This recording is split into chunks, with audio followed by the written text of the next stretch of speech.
Thank you so much, Steph. It is a crime that should cause us all to pause: the sexual assault of a child. For the last year, Citynews has been investigating an order of Catholic priests who are based in Toronto and whose members run a number of staff schools across North and South America. Now, the priests are known as the Basilian Fathers.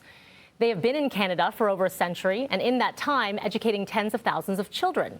Citynews has been speaking with people who put their faith and their lives into their hands and had their trust betrayed. It is a story that is still unfolding today. I want to show you a picture, just so we're crystal clear. Is this Father Leo Campbell? That's Father Leo Campbell. That's him. He's a monster, he's a predator, and he's wearing that cloth of God. He denied it then, he's denying it now. They know the truth. They know the truth. So shame on them. This is a global international operation, a subcomponent of the Roman Catholic Church. It is big business. And joining me now is Citynews reporter Adrian Ghobrial, who has been working on this documentary and these news pieces for months now, Adrian. And you've learned a lot, and a lot is still unfolding. So let's give a little bit of a background to our viewers on what you were looking to uncover here. Yeah, Mel, as you mentioned, for more than a year, we've been looking into members of the Basilian Fathers of Toronto. And I want to be clear, this is not a smear campaign on the Basilians. I'm sure that there's some fantastic Basilian priests. But unfortunately, the order, as we've uncovered, has silently shuffled around known perpetrator priests and predators to schools that they've run here in Ontario, across the country, and across the Americas. This investigation kind of dates back to a different story. Back in November 2018, there was an unfortunate incident at St. Mike's College School here in Toronto. There was a student on student sexual assault, as many of us will remember. I broke the story that day at the school. Now, St. Mike's is a Basilian-run school, and in the weeks afterwards, I was speaking with alumni, and they said, hey, have you ever heard of Father Leo Campbell? Which you just mentioned there as well, and we heard in one of the clips from one of our survivors of child sexual assault. And I started looking into Father Leo Campbell, and I realized he was a principal at St. Mike's, and he also did a second tour of duty at St. Mike's where he was a chaplain, and he led students in spiritual guidance all the way up till the early 2000s.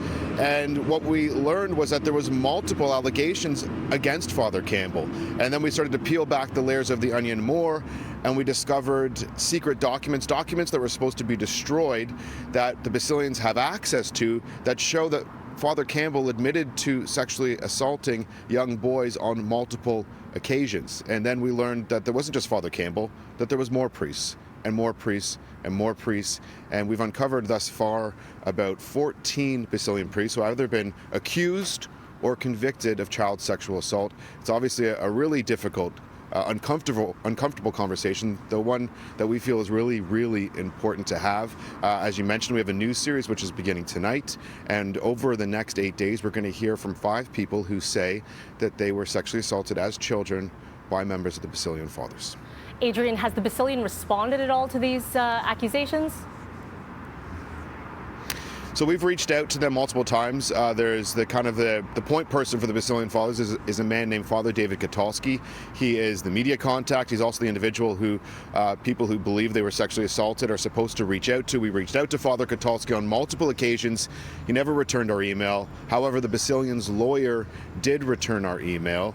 She declined our multiple requests to sit down for answers, for understanding, to give the Basilians a fair opportunity to speak about what has happened over decades across the country, across the continent. They did send us a written statement where they say that they have some policies and procedures in place, that they are making amends so that this doesn't happen again. Though one of the individuals we hear from in our news series this week on Citynews at 6 and 5 is a Catholic nun, Sister Noala Kenny, who's been at the forefront of the sexual assault scandal rocking the Catholic Church out on the east coast of Canada. And she says, there's been lots of policies and procedures, but it's time now for meaningful atonement. And what you're going to hear from a lot of survivors this week is really that's what a lot of them have been looking for. Unfortunately, the way a lot of these cases go, there's never any admission of guilt by the Basilian Fathers of Toronto. There's never any meaningful apology to survivors.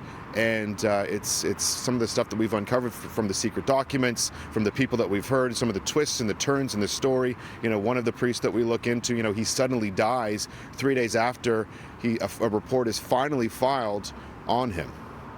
There's a lot here, Adrian. We've run out of time, but very quickly, I want to ask you this. Why haven't we heard about this, given the magnitude, from local officials, police?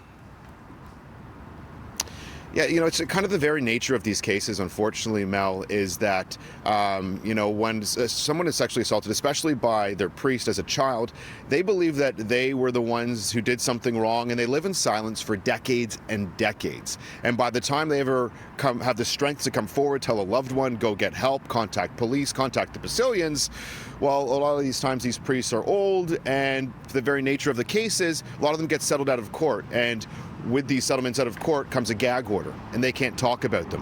So, you know, I've had a lot of people, we've been running promos on Citynews this weekend on our social media channels, and a lot of people are like, oh, what are you looking into this for? This is something from in the past. This, you know, this is old news. Well, frankly, it's not old news. Here in Canada, we really haven't given attention to child sexual assault by clergy, by Catholic priests, the attention that it's received in the United States. You know, in the United States, they've received, or they've put together more than 100 lists of credibly accused priests south of the border. Here in Canada, we've released 0 lists of credibly accused priests. There's people in our communities, in our neighborhoods, in our cities that are living in turmoil right now to this very day, and it's a really important story that we're going to kick off today on City News at 6. Actually, right now, if you go on citynews.ca, you can read our first web story about Father Leo Campbell. You can hear from the first individual who says he was sexually assaulted by Father Leo Campbell, Peter Lucci. That story's live right now on citynews.ca. We're going to be running our news series over the next 8 days, and 1 week today, I'll be coming back on BT to chat more with you, Mel.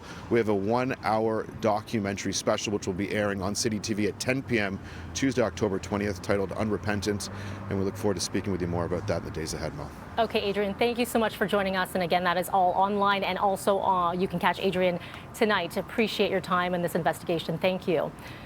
7